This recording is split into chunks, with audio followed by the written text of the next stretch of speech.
what we would have to find is her music calligraphy on a first draft. Mozart's Sister on Secrets of the Dead. Tune in February 18th at 11 p.m. on WTJX TV, Channel 12. Good morning. This is meteorologist Russ Murley. Here's your WTJX local forecast. This is Tuesday, the 17th day of February. Sunshine, partly sunny at times. Look for an isolated shower. Middle to upper 80s this afternoon. East to southeast winds at 5 to 15. Partly cloudy with isolated showers. Middle 70s tonight. Lots of sunshine tomorrow. Isolated showers still not out of the question. 84 to 88 degrees. Isolated showers continue tomorrow night, middle to upper 70s. Sunny skies Thursday, 85 to 89. Coming up, explore how reverse migration of black Americans to the South continued to reshape the country on the Great Migration. Coming up tonight at 8 p.m. on WTJX TV, Channel 12.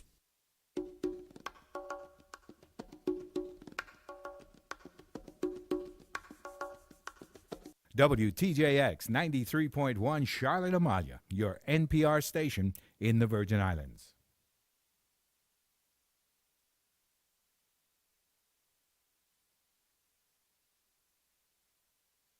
On Analyze This are entirely those of the on-air participants and do not reflect those of the station's board, management, staff, or underwriters.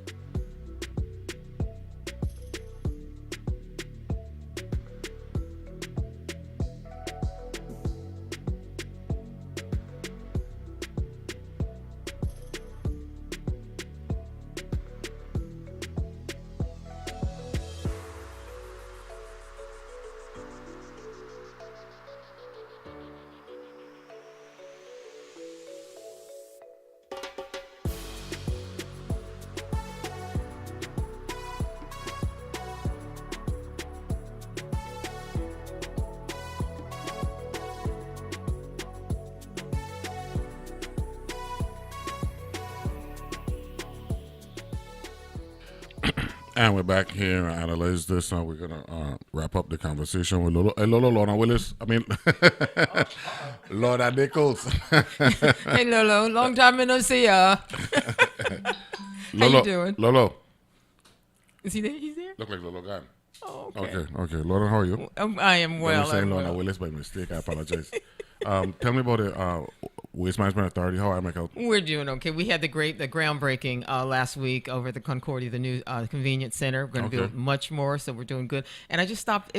I would be remiss if I didn't stop in and say hi while I'm on St. Croix. I appreciate that. Thank you very much.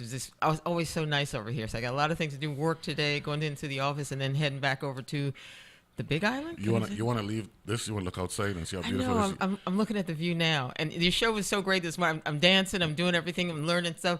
Jacques Cousteau, the Lancashire over in St. John. I was over there for years. And it's so beautiful. If you got a Jeep and you can get out to Lancashire, go. It is amazing. I got a photo from Terry T.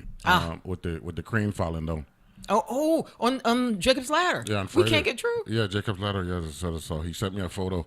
Ain't right. It's not right. Good. You don't want to see this. No, and they're trying to extricate themselves from that. Yeah. Right and back in the day, trucks that used to come up there, sometimes all the kids would wait at the bottom of the hill, like when the fruit trucks and everything came over, and all the fruit would fall off the trucks and the food and everything. Kids would have a field day.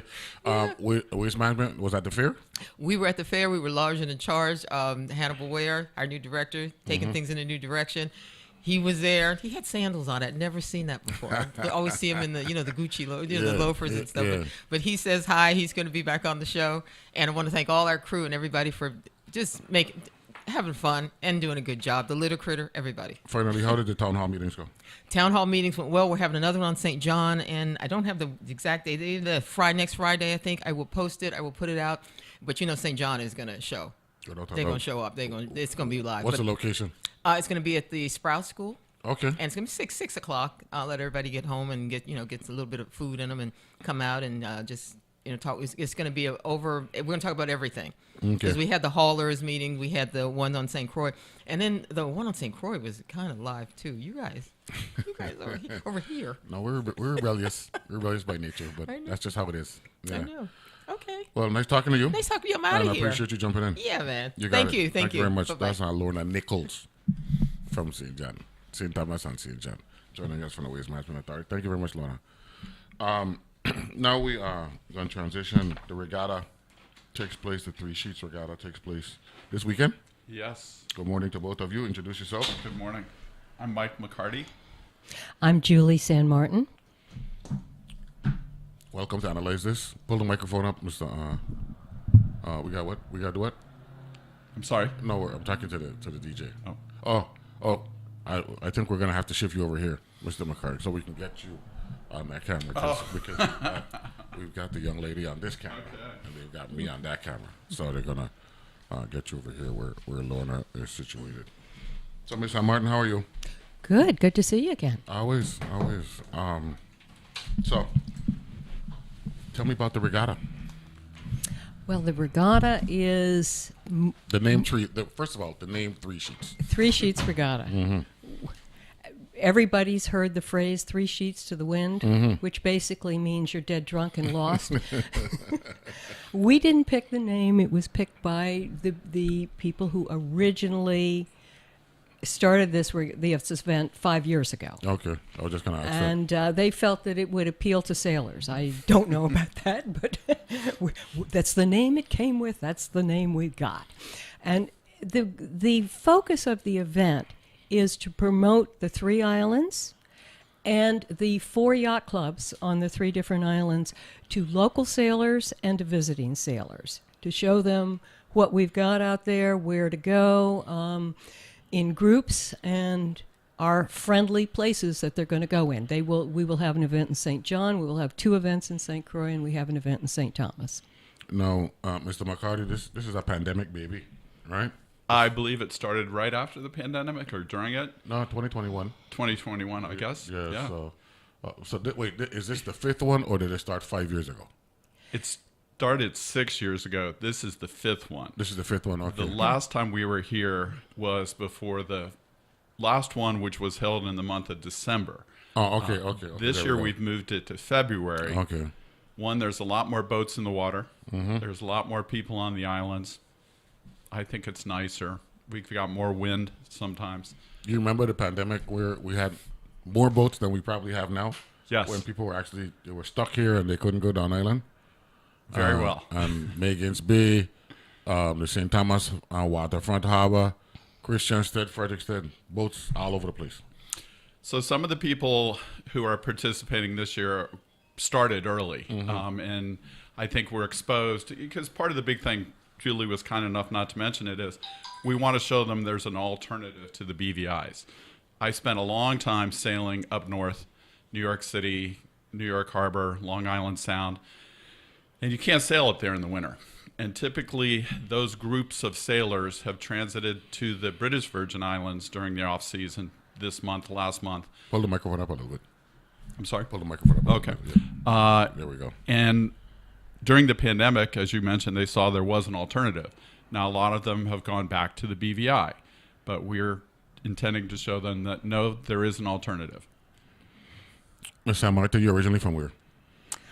I grew up in St. Croix. Family moved here in 1957. Wow. I'm from here. We use a cruise ship. I cruise in. That's what I'm talking about. Mr. McCarty, where you from originally? Well, yo nací en Panama, but I grew up in Central Florida. Spent 35 years in Manhattan on Wall Street. A little bit of time in Texas, but most of the last almost 7 years now down here. When you were in the Bowery, you were yearning for the Virgin Islands? I didn't know about the Virgin Islands when I was in Manhattan.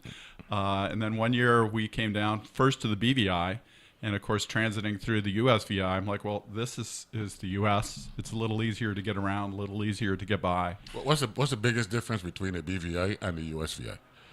In through the prism of Mike McCarty. I'll never be a belonger in the BVI.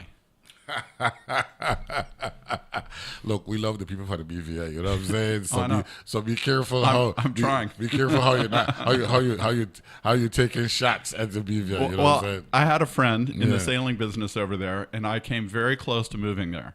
And he gave me a big tour of Tortola. And at the very end, his closing remark was, "I've been here 20 years, and if they show up tomorrow and ask me to leave, I have to go." And in Tortola. Yes. Okay. And I'm like, well, that won't work. and that possibility is nil here in the Virgin Islands. Exactly. Okay, good thing. Unless you truly misbehave. But from a physical standpoint, all islands are not the same. Correct. What's the difference when you look back at the time you spent in the British Virgin Islands and now you're here in the American paradise? Well, I think, it was distinct the first time I pulled into Christiansted Harbor and went ashore. Everyone was nice. And I think that's the real distinguishing feature, particularly of St. Croix, maybe of the USVI in general. But over at BVI, people just really didn't talk to you. It wasn't welcoming. It didn't feel like home. This is home. Julie Samart, you just heard a marketing explanation of why people should come to the Virgin Islands, the U.S. Virgin Islands. You just heard it right there. Because it's U.S.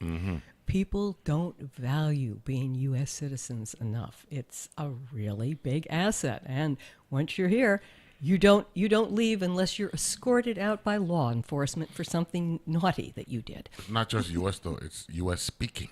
Yes, English speaking. Well, Tortola kind of speaks English. No, I'm talking about Puerto Rico. Oh, Puerto Rico. Puerto Rico is U.S. as well, but they speak La Lengua in Puerto Rico. We speak American. When I was a kid back in the Dark Ages, when dinosaurs roamed the earth, I'm talking about the 50s, they actually spoke English in Puerto Rico. Wow. And I watched the road signs in Puerto Rico go from English to Spanish and English, and now they're only in Spanish. A lot of people used to, I'll make sure I say this correctly so I don't offend anybody. A lot of families, they would go to Puerto Rico to have their children. That was a very popular move back in the day. Yes. Healthcare, obviously. You know what I'm saying? They weren't knocking the Virgin Islands. We just resources when you don't have the resources. They used to go down there, so I could believe that because I know a lot of my friends and my elderly friends, a lot of them say they're born in Puerto Rico, and I was like, what? He said, yeah, but that's when they explained to me that's what that was about. No, I was speaking with Lola Willis, one of my people. Unfortunately, we're going to get back to the regatta because the regatta, we can promote the regatta, but I want to talk a little bit about life in the Virgin Islands. We've regressed, Julie San Martin. I was having a conversation with a friend of mine, and in the 70s, you could fly a direct flight from St. Croix on Eastern, American, or Pan Am. Back in the 70s, you could have gone to the States. Things have changed now. We're limited with the kind of access that we had back then, and we got to work on that. We got to be better. We got to be better. Before Hugo, and it all kind of changed in Hugo. You go out to the airport, and there would be foreign planes on the runway. They'd be British, French, BWIA, all those type of planes. Yeah. And even up until the 90s, remember, we could fly all over the Caribbean because I have belonged to a group called the Caribbean Sailing Association for many years, and it's basically all the yacht clubs from Trinidad up to Bermuda. And we meet typically somewhere in the middle of the Caribbean, and it has become really increasingly difficult to get to places like Antigua and St. Martin. It's ridiculously expensive. Oh, it costs twice as much as it does to go to Florida. I got a friend of mine, Mr. McCarty, who is right now in Trinidad playing Mass. This time of year they got the festival down there. You got to fly from St. Croix to Miami. Yes. You got to fly north to head back south. That wasn't the case back in the day. That we had Liat and those different airlines that would work us down. I mean, they make some stops along the way, but at least you're heading in one direction. As someone who understands economics, since you worked in the Bowery, right? What kind of recommendations would you give to us? The things have changed. We used to have American banks here. We don't have any American banks. All we have is regional banks and local banks. I'm not knocking them because they provide a service. But I'm just trying to give suggestions or get suggestions as to how we could take the next step.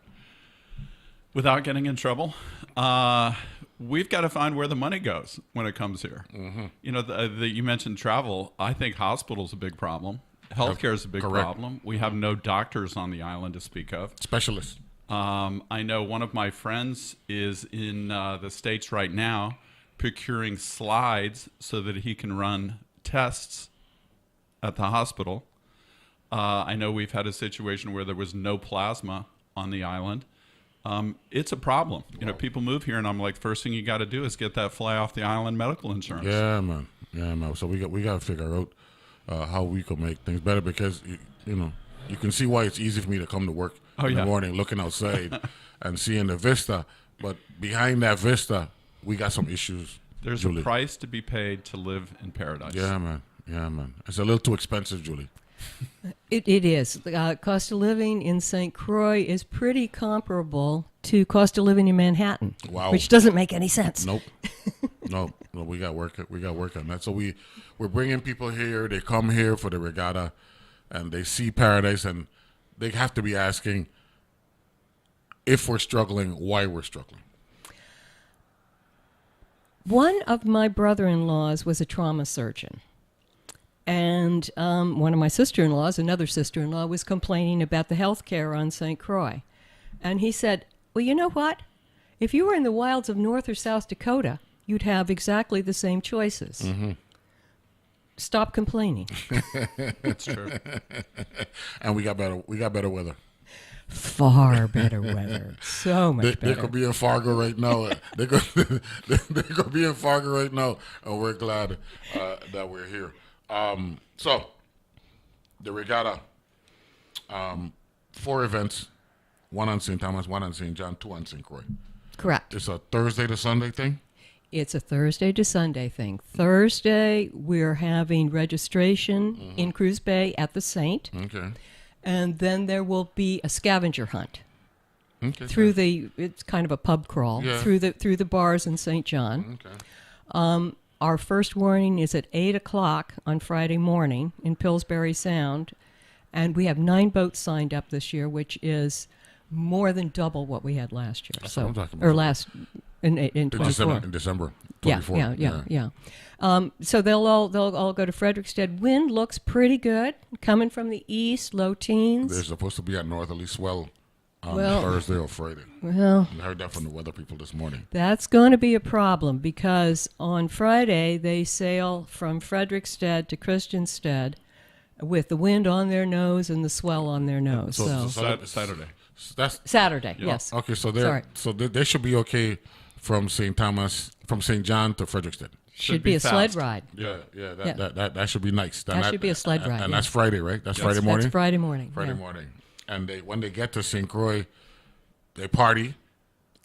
We're gonna give prizes to the first three boats to come in. Right, and that'll be at the Fred. Annie Wilson Pier. That's where they come in, right? They come in around the pier area. Well, we have to come south to the pier, because remember the Navy is using the pier a lot, so we need to stay clear of the pier. Okay. So where are they gonna? They'll be south, out in front of the Fred. Oh, in front of the Fred. Okay, Yeah. that's up the way a little bit. It's not far. It's not far. It's Yeah, clear eyesight. Still yeah. on Strand Street. Oh yeah. And then they hang out, give out the awards, party, and all that stuff. Right. Right. And then Saturday, 9 o'clock, we have a start, same area that they finished in, and they'll sail up north to Hams Bluff, and then across the north shore of St. Croix. They'll finish outside the reef, kind of west of the entrance. Yeah. So that they can drop their sails and power in. Not everybody knows the entrance to Christiansted Harbor. And the reef is a little west of the yacht club, or what used to be the yacht club. We still have the yacht club? The yacht club is way out in Teague Bay. It's 7 miles east. Yeah. So that we're not getting the boats out to the yacht club. So you said the this reef. year. So we're Long Reef that covers. Long Reef. Long Okay, Reef. okay, Yeah, okay, that reef. okay, Yeah, okay, yeah. that Long reef. Reef. Okay, Yeah, good. yeah. And then Sunday. That's when they head back to St. Thomas. So, yes. So Sunday they're going to start out in the Buck Island Channel near National Park Service Mark I. Okay. And they'll sail to the east end of St. Thomas. Red Hook. South of Red Hook, and then they'll go into Cowpit Bay, which is also Cowpit Bay. south of Red Hook, and Okay. we will have the final prize giving and the overall prize giving at the St. Thomas Yacht Club. Okay. And we have a party there. We have Envy Okay. is playing. We timed it perfectly, heading towards a break. We got Mike McCarty and Julie San Martin here. 3 Sheets Regatta takes place the weekend after the fair. Yes. here Yes. at St. Croix. So, and St. Thomas and St. John. We'll take a break, come back, and talk some more about the competition. Be back right after this.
And we're back here at Alexis. The Three Sheets Regatta takes place this weekend. Starts in St. John, they move to St. Croix, and then back to St. Thomas. Now,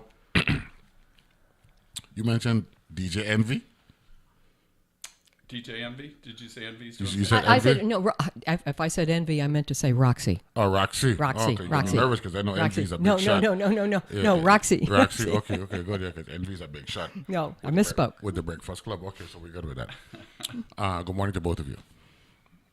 Good morning. Good morning. Good. The first thing that I want to talk about is nine boats from St. John to St. Croix. And you said that's more than last year. So we're stepping in the right direction. Oh, big time. We had four boats last year. Last year was a low year for us. Also, we had a change in organizing authority. The original organizers bowed out, and the Virgin Islands Sailing Association took over the event for 2024. So we had a little bit change in management, except for one guy, Mick Morales, who's been in it since the very beginning. Now, I had some young people here during the summer. They went to Portugal to participate in a youth sailing. Yes, World Sailing Youth. World Sailing Youth. We looking out for them. We making sure that they stick to it, because it looks like a lot of them, they really like it. Well, that's kind of an interesting program, and it runs on all three islands. The kids are involved in competitive sailing and sail training through their high schools usually. Okay. It's like a high school sport. And then most of these kids, they do well in that because they do go to the States and compete in high school regattas in the Southern District.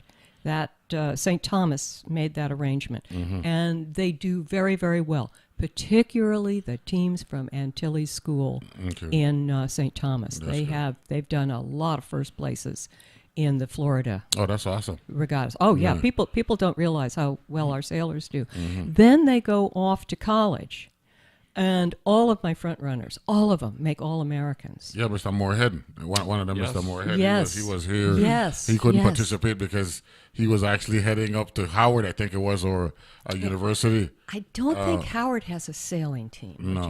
which is a Right. problem. Yeah, yes. I think it was Howard. I'm not sure. Yeah, I think But it is I Howard. think Yeah. it is. Yeah, and there was a young lady who was there as well. She was about 13. Her mom's was here.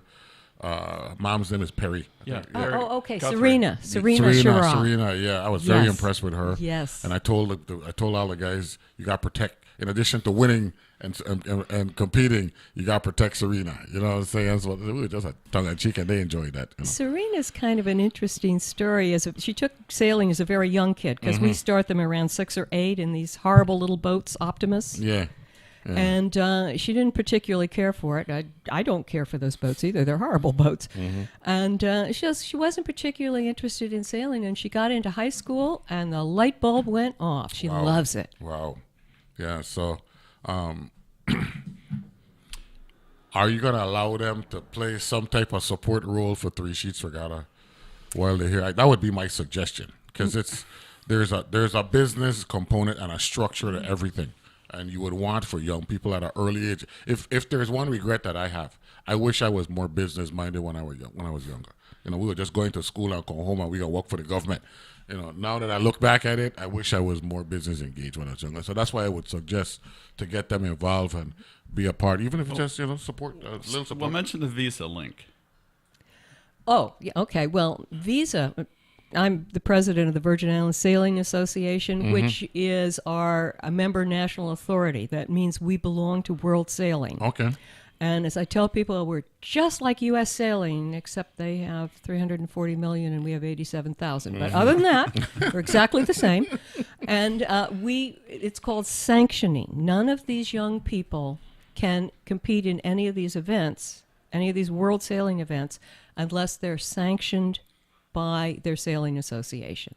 So we collect their sailing resumes annually, and this is something we really, really, really drill into the kids because, if you don't write it down, you forget it.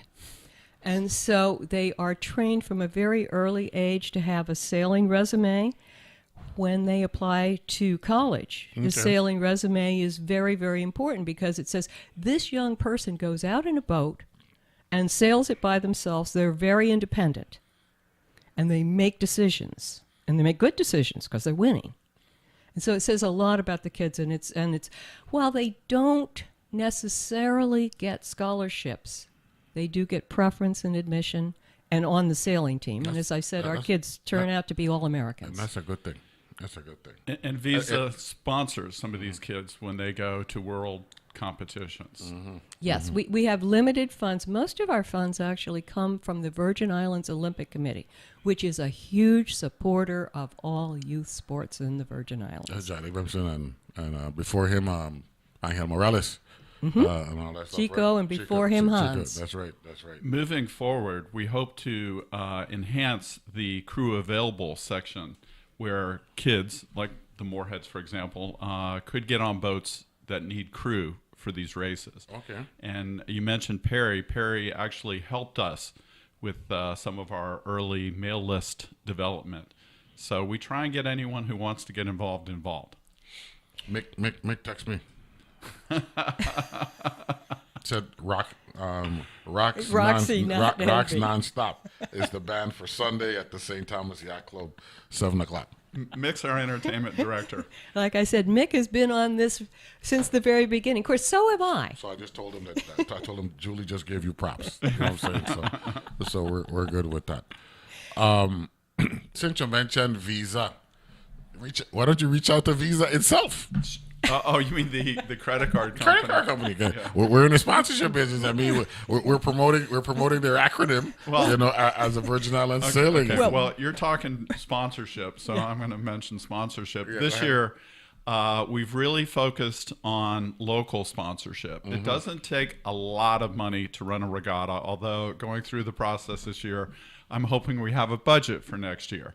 And I do want to, give a shout out to some of the people that we've really focused on, which of course would be the Fred Livongo, the Saint group. St. Croix Marina is offering our sailors discounts on items and a slight discount on fuel. Shoops is hosting our award ceremony on Saturday upstairs. Mutiny Vodka, big supporter this year. Leatherback, Cruise and Gold, Fly the Whale. Those are some of our biggest sponsors. Next year, this year, the way I put it is I didn't want to promise too much to too many people. I just want to promise too much to a couple of people. So the list I just gave are the ones that I've made promises to. Moving forward, going from 4 boats to 9, which I wouldn't be surprised if we don't have 2 more by the time we launch the race on Friday. We will be looking for greater sponsorship moving forward. Okay. Yeah. Now, sailing is an Olympic sport. Yes. All right. So, and we have had. We have a silver medalist. That's right, Peter Holmgren, right? Yep. Right. So we, I mean, he has. You have to have ability, to actually, achieve what Peter Holmgren achieved, but he also had the setting.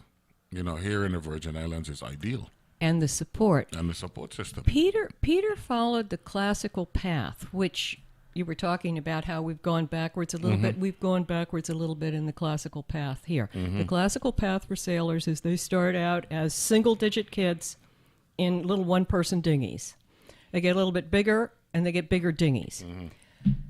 Then they move into keel boats, and that's where we are very weak in bringing these kids from individual dinghies into a bigger boat with a crew that's organized with, but he also with went various to college. positions. He also went the college route because he called into the show. He actually and had the fortune of interviewing him, and he explained his path and all that. You know what I'm saying? Right. And that's why universities are critical, not just for learning, but for those who have athletic ability and physical talent. It's a 4-year intensive. Yeah, man.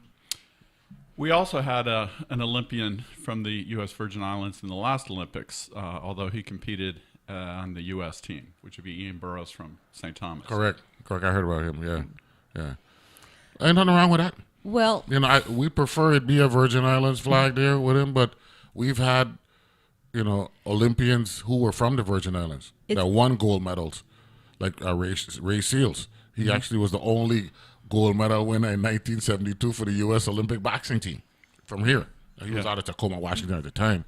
And Tim Duncan has played in the Olympics. He got a bronze in 2004 in the Olympics. So, we've had our athletes, and hopefully Aaliyah Boston, she might be an Olympian sometime. So, we're hoping. So they got a couple angles.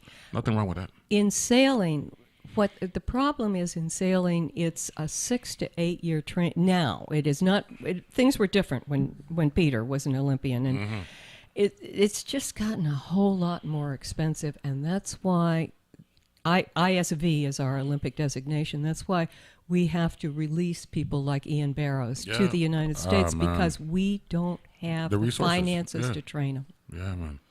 Yeah, that's unfortunate. But we have the elements. They can sail 12 months a year. In the northern United States, their sailing season is limited to 3 months a year.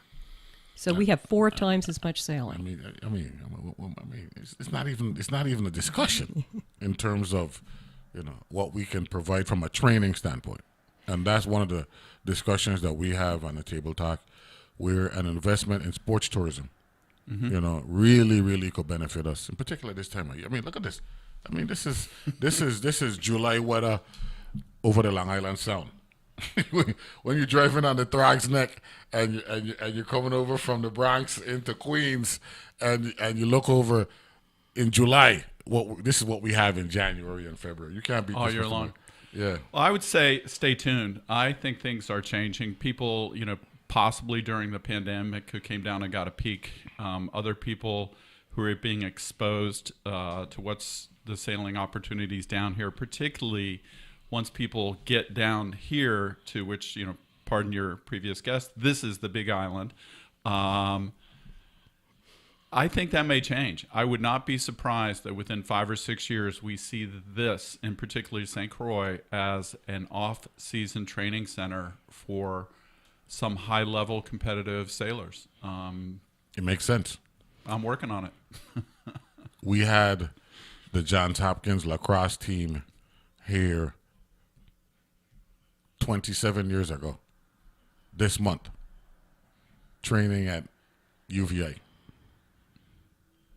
I mean, that's because they had to come because the weather was not cooperating with them up in Maryland. Mm-hmm. And they realized, something, we can come to the Virgin Islands and train because the lacrosse season starts, I believe, like in March or April.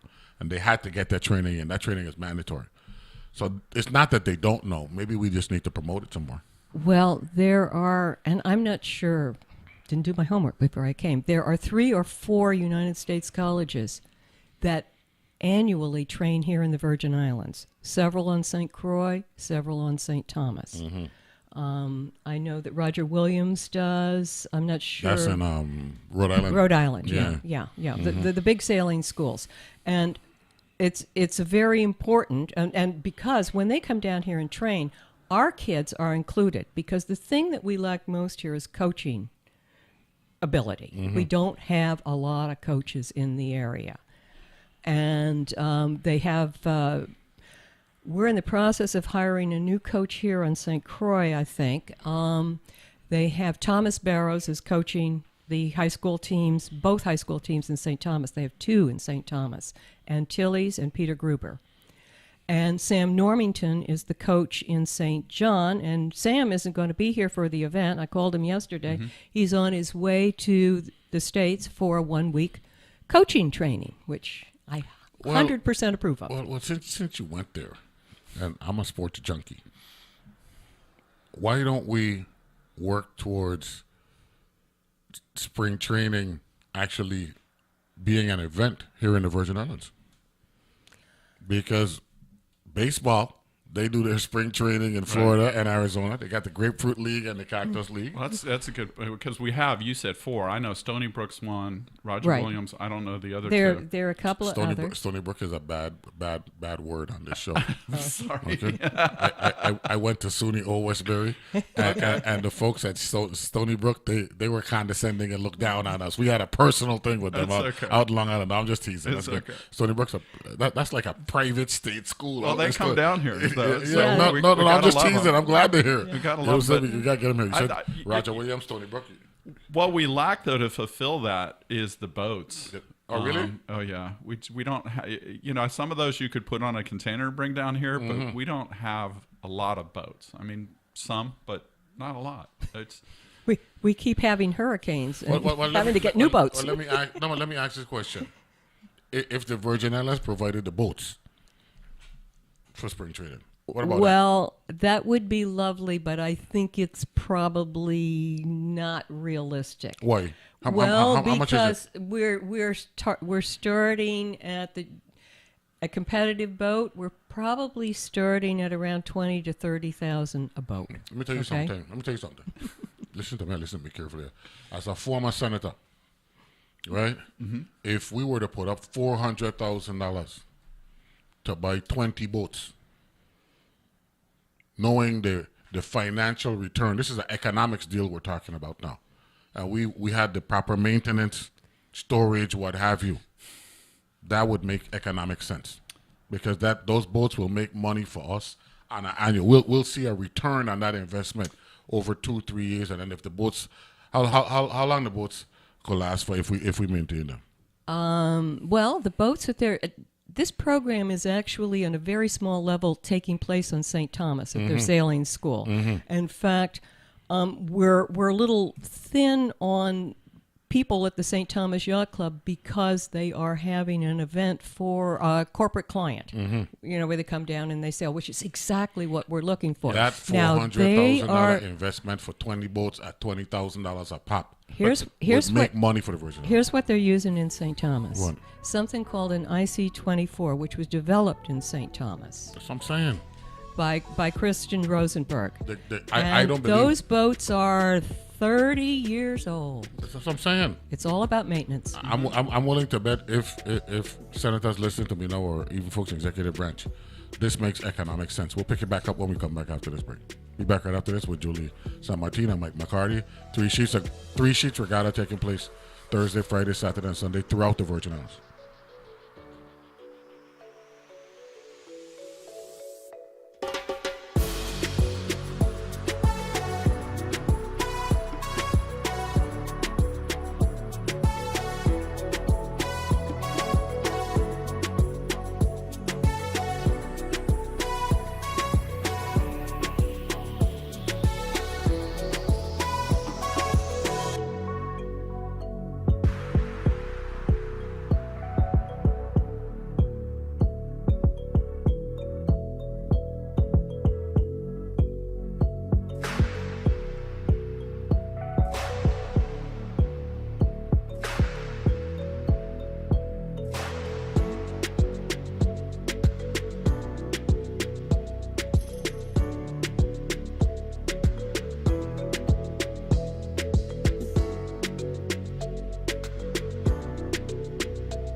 And we're back here and analyze this, and we got Miss Julie San Martin and Mike McCarty. Three sheets regatta taking place Thursday, Friday, Saturday, and Sunday. Starts in St. John on Thursday. What time they leaving?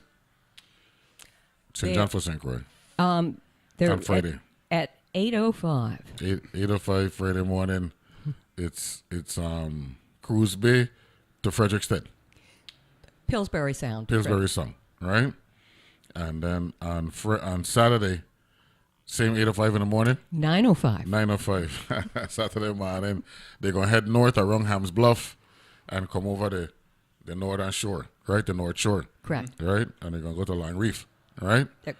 And then they'll party there again that evening. Upstairs at Shoop's. Upstairs at where? Shoop's. And then Sunday. Sunday, 8:05. 8:05. They leave from where? Buck Island Channel. Buck Island Channel. Right near National Park Service Mark I. National Park Service Mark I, and they're going to head to Cowpit. Yes. Correct. Right? For the Nazareth. That's on the Nazareth side of it, right? Correct. And then we'll know who won all the awards, right? Who? Well, we're going to give a prize for first, second, and third on each leg. Each there leg, are three yeah. legs, Mm-hmm. but then there's an overall prize. Correct. For the shortest elapsed time. Wow. We're not handicapping these boats. This is like old-fashioned Caribbean racing. This is world old-fashioned. This is VI Cup, not World Cup. VI Cup, Yeah, right? This is old school. Old school. And if you want to register and haven't, you can find it on our website or on a link on Yacht Scoring, or if you show up at the Saint at 4 to 8 Thursday night, you're welcome to register there. My audience is so astute. We also remember Darrell Homer, who was born in St. Thomas. He's a fencer for the U.S. team. He won a silver medal at the 2012 London Olympics. But he also was a gold medal winner at the Pan American Games in 2019. So that's awesome. Oh, he actually won the Olympic medal at in Rio in 2016, the silver medal at Rio. Silver medal. And then 3 years later in the Pan American Games. So Virgin Islands have been doing significant damage. For such a tiny little community. I mean, we're large. Pound for pound, we can hold our own with anybody. But I getting back to this investment in sailing. The part you left out is the maintenance. You mentioned it two or three times. Yeah, I mentioned it. But so what would that require?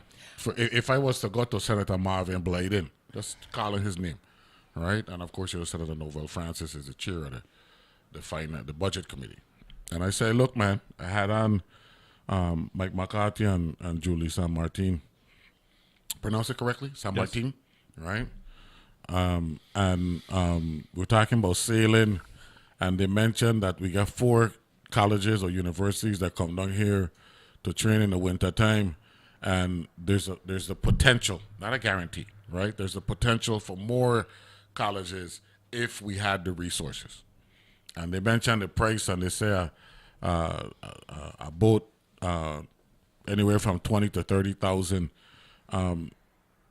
If we were to make that money available for them via an appropriation in the miscellaneous section of the budget to buy 20 or 30 boats, so that they could conduct spring training and get double that number, if not triple the amount of universities that are willing to come here, because we got 12 months of training, whether unlike the mainland where a lot of them are limited to 3 months of training weather. Would you make that investment? And they ask the obvious questions. Okay, if we make that investment, how we know the boat's going to be maintained and what have you? What would be the answer? Well, the answer is if they're not going to be maintained, you shouldn't buy them in the first place. Right. To just So give what, you, so what would we need for an from example, a man and woman power standpoint for maintenance? Okay, so St. Thomas, they have these 30-year-old boats that were converted, and they have I think it's 14 boats, and every year 2 of those boats are pulled out of the fleet and rebuilt completely. So every year 2 boats get rebuilt, and you would have to probably have a maintenance of around $100,000 a year for those boats, but it should be an income revenue stream. One of the things about bringing down college students is housing. Yes. Condos are too expensive. You need something more dormitory-like. Yeah. And that's... Yeah. But this happens with all sports teams. Yeah. We could knock that out. Yeah. That wouldn't be a problem with all the construction acumen that we have in the Virgin Islands. And if we said we build in a dormitory to house, a team would be how much on a team? A team Typically, from probably to train. maybe 12 to 18 kids, and they would come with a coach, maybe an assistant coach. So, yeah. So if we under build, 20. Yeah. So if we build a dormitory type building to accommodate 60 to 80 occupants. Well, right? I am not sure about this, but I think that may be part of the plan for the Olympic Center on St. Thomas is to build a dormitory there. So I thought you're aware of the I've heard about it vaguely. Yeah, me too. I didn't. But I believe they're going to build a dormitory, and so that would the question is now answered. That's where the dormitory should be at the Olympic facility, so that it can be used by all the different sports. It makes sense. Yeah. And of course the key that you mentioned is maintenance of the boats. It's right? all about maintenance. Yeah. So where would they? So that would require year-round employment. Year-round employment, and it would make sense for it to be done through one of the yacht clubs because they're already set up with to accommodate the logistics. Yeah, the logistics. And the knowledge. There's a big knowledge base behind all of this. Mr. McCarty wants to say something? No, I totally agree. You need full-time maintenance because something breaks all the time. You're in the elements. Yeah. Well, and also I race sailboats for a long time, and the beautiful part was, you would get off the boat and go, well, this broke, this broke, this broke. Boy, that's going to hurt. Wasn't my boat. I'm just thinking, from a logical standpoint, we have it. I mean, it's right there. Look, we're looking at it right now. Well, I want to segue into something that is happening in St. Croix. Go right ahead. We are having the Sunfish, which is called the ISCA, the International Sunfish Class Association, Worlds in St. Croix this November 7th to 17th. Okay. It's going to be huge. Wow. It will be based on Protestant Key. Are you familiar with what a sunfish is? It's like a sailing surfboard almost. Yeah. So they're just little boats. There'll be 75 of them. They'll be brought down in containers. Julie, Hotel on the Key. I don't call it Protestant Key. Hotel on the Key. No. I'm just teasing. I'm just having fun. It is technically It's Protestant. technically Protestant Protestant Key. Key. Yes, but yes. But locally, Hotel on the Key. Hotel on the Key. That's a rabbit hole you don't want to go down. Hotel on the Key, Julie. Thank goodness they're all in favor of this and very cooperative. Wow. So, but it's all good. All the boats will be the same. They're coming down in containers. They're going to go to the Gold Coast facility there. Then the participants, and they'll all have exactly the same sails. They will be. We couldn't get Virgin Islands This plaid. going to be on the north side of Protestant Key? No, on the south side, So right where you can see, right on the beach there. We can right see on it the from beach. the fort. We can sit up by the fort and watch. Yeah. Nice. So every day, they will sail out the schooner channel right there by Fort Augusta. Schooner Bay, yeah. They will race over Scotch Bank. You can watch from the fort. You can watch from Altoona Lagoon. the best spot's going to be the bar at the Buccaneer. Yeah. Very best spot. Yeah. And then every day when they're through racing in the afternoon, they'll sail back in. And they will all have exactly the same sails. As I said, we asked for Virgin Islands plaid. They said, too complicated. We'll give you the colors. So we've got some of the plaid colors. Okay. And it's just going to be gorgeous. There'll be 75 boats sailing in and out the schooner channel in a group every day. Wow. It's Madras, Wow. not plaid. Wow. Just saying. So some people ask me where to see the race. Madras. Right, okay, Madras. Not Madras, Madras. You're going to have a great view of the finish of the Saturday race from here. Right here. Yes. Yeah, Wow. for the around. Yeah. Because the finish line will be right out there. Right. Yeah. Wow. Yeah. Wow. The other place is from Cane Bay. You'll be able to see the boats go past. Yeah. What about Although they may have to tack out because the wind's going to be right we'll on their. see. Well, they'll tack in. The wind will be right Or on their if you nose. can climb up to the lighthouse, Ham's Bluff will be great. No, I'm just looking here. The America's Cup.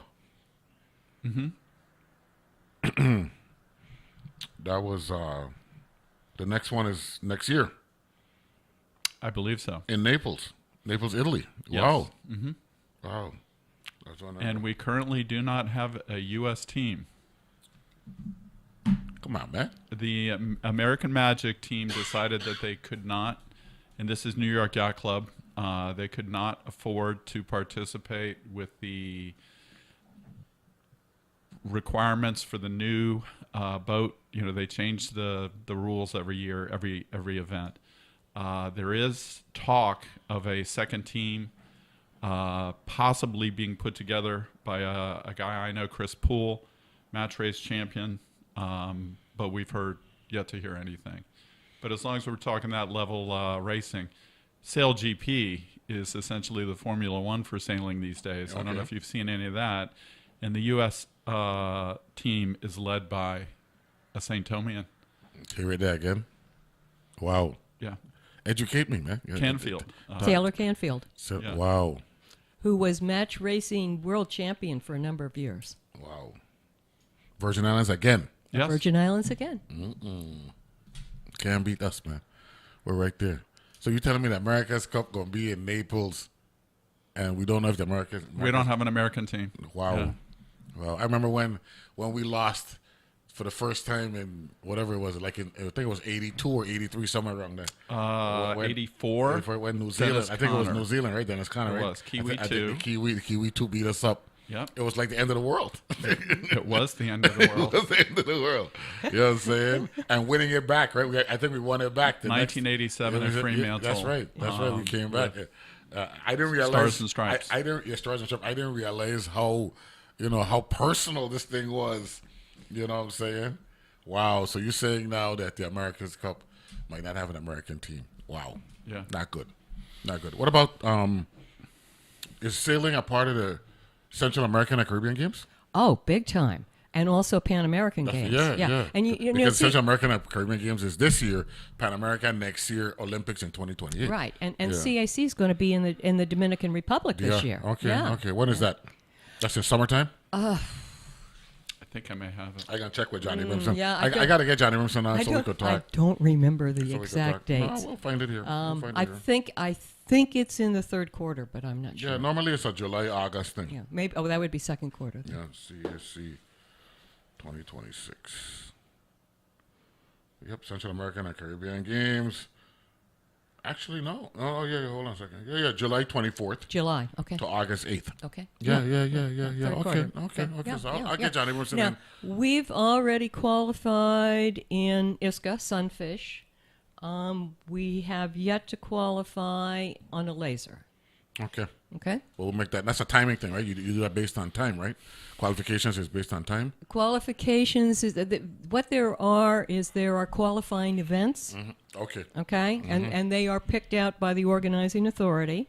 In this case, it would be the group that runs CAC, and these are your qualifying events, and they award so many places at each event, and you have to attend these events, and then they're all if a class isn't completely filled, they have something called universality. I can't hardly say that. It used to be called wild card, which is the organizers will Universality. Universality. I love that.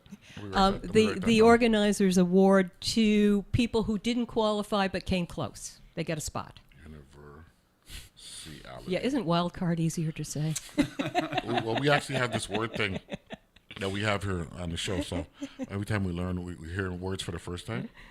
We try to incorporate it in our conversations in our vernacular. Great. So universality. I like that one. Yep, Sounds good. That comes from the AKA Olympics. wild card. Yeah. Look, it's always a pleasure. Good luck with the event this year, and I'm going to work with the senators to let them know that we're looking at potential college training for sailing teams, mostly in the Northeast, right? That's what we're looking at. Yes, the Northeast corridor. Florida's our competition. Florida's our competition, but the universities, Yep. the ones in Florida, they okay. They could train. Right. We want to focus on the folks up at Stony Brook and all that stuff. You know what I'm saying? There are a number Harvard, of right? Harvard. Rhode Island. What about Harvard? almost all the universities in New England have sailing programs. Yeah. So we try to Even get them. MIT has a sailing wow. program. Boston. Yeah. Wow. College. Boston Tufts. College? What about Boston U? I would think so, I don't right? know. They got the river there. When I used to watch Spencer for Hire, and I'd see Robert Urich doing his thing there. You know what I'm saying? Of course, I'm a Hawk guy. You know, Hawk used to be waiting for me. Look like you with the nice I blonde. know Hawk. Avery Brooks, right? Yes. I even know who you're talking about. Captain Cisco. That's right. Star Trek, right? Very good. Julie, good to see you, man. Happy New Year. Happy February. Happy 3 Sheets Regatta. And Thank thank you for having Good. us. I'm Mike McCarty. Always a pleasure. Thank you. And good luck. And let's try to take advantage of the natural elements that work in our favor here. Let's as do relates this. to sailing. Okay? Thank you And very I'll much. reach out to Senator Bladen and Senator Francis and Senator Viola and my sister, Senator James, and everybody in St. Thomas as well, and Senator Potter, because this investment, if you're saying boats are lasting for 30 years, this one-time investment could generate annual revenue for the Virgin Islands, and I'm big on that. It's all about maintenance. Thank you very much. Great show today, Lola Willis and Chin. Thanks for joining me, and thank you, Ms. Rivera, down at the Weather Service in San Juan. Be good, be safe. Talk to you tomorrow.